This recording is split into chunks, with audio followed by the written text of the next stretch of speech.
Hey guys, so when working with horses, there's a number of things you can do to create a safer situation. And I'm going to show you today the knots that I think are need to know knots for every horse owner or every person working with horses. And even if you don't work with horses, these are knots that are just great to have in your repertoire. And so the first knot is the slip knot.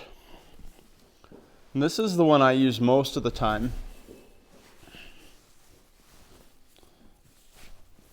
And so if your horse pulls, it can tighten that up.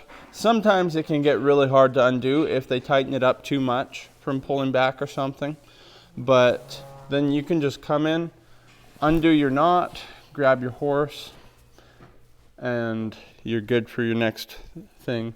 Now, some horses, they have a tendency to chew on ropes, to play with the rope, to fiddle around, and they'll get it untied themselves. So if I have a horse that's like that, or if I'm up in the mountains and tying horses, I will still use this knot, tying to trees or tying to whatever, but I will come in, do a half hitch, and then pull the end through there. Now, I have tied up a lot of horses in my lifetime, and I have never had a horse pick that knot. So if you think you have the if you think you have the Houdini of all horses, I challenge you to do this. So tie your slip knot, half hitch, pull the end through, and message me if your horse gets that undone, because I have never seen it before.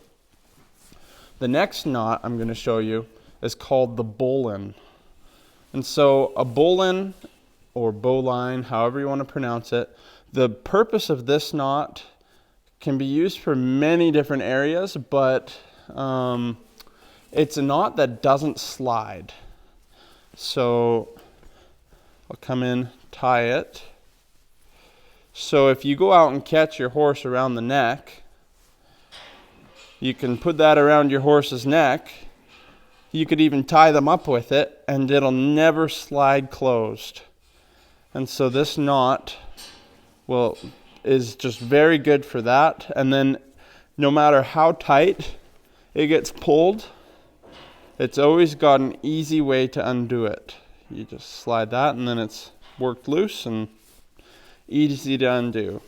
So if I'm stuck without halters, I'm like, oh shoot, like what am I going to do? In the video where we lost 3 horses up in the mountains there, we had 2 left, and there was no way I was letting my filly get loose that night. And so I took a rope, tied a bowline around her neck,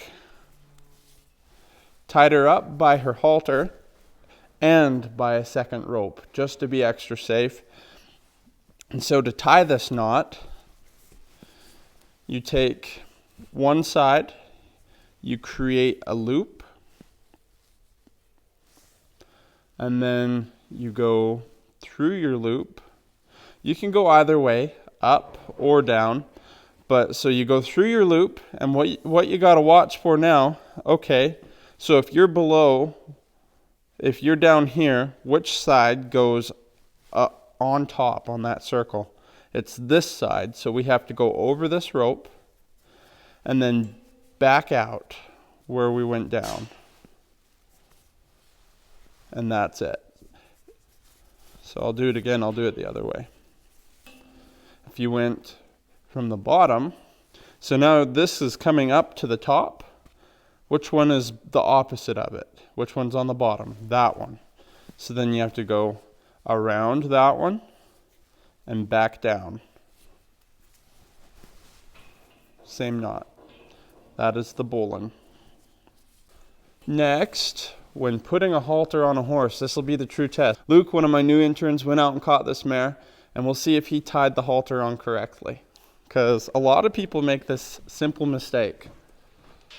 And he did it correct. And so when you come to tie this on, a lot of people will tie up above it like that. Well, the problem with that is the longer it's on, the more your horse is moving around, it's going to work that loose, and this is going to slide way down.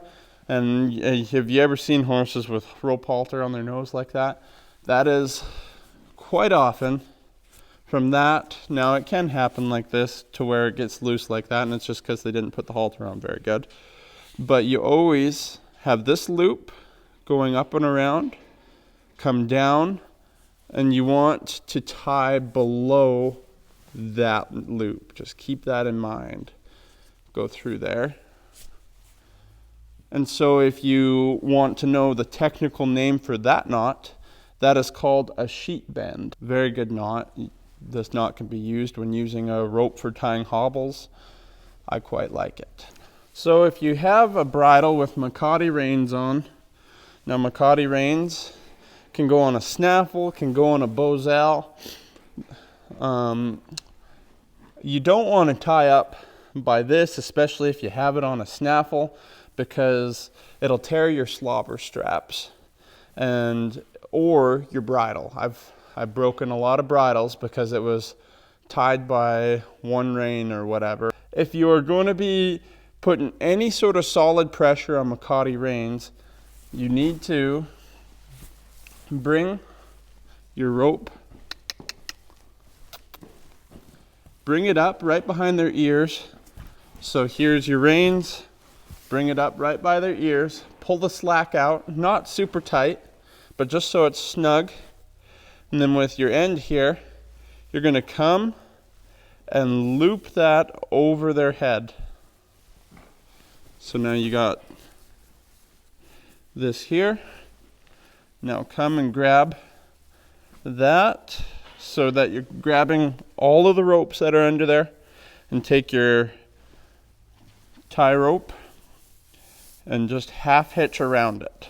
I usually use kind of a nylon set of reins, and they're pretty solid.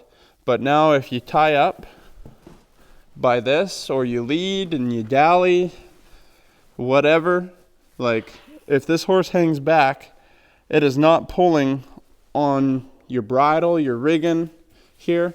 It is going to be pulling just on this rope on the back of their neck. It's not going to slide tight on them. And so then it just makes it a much user-friendly tool on your equipment. If you haven't had the chance yet, go and check out barjailhorsetraining.com.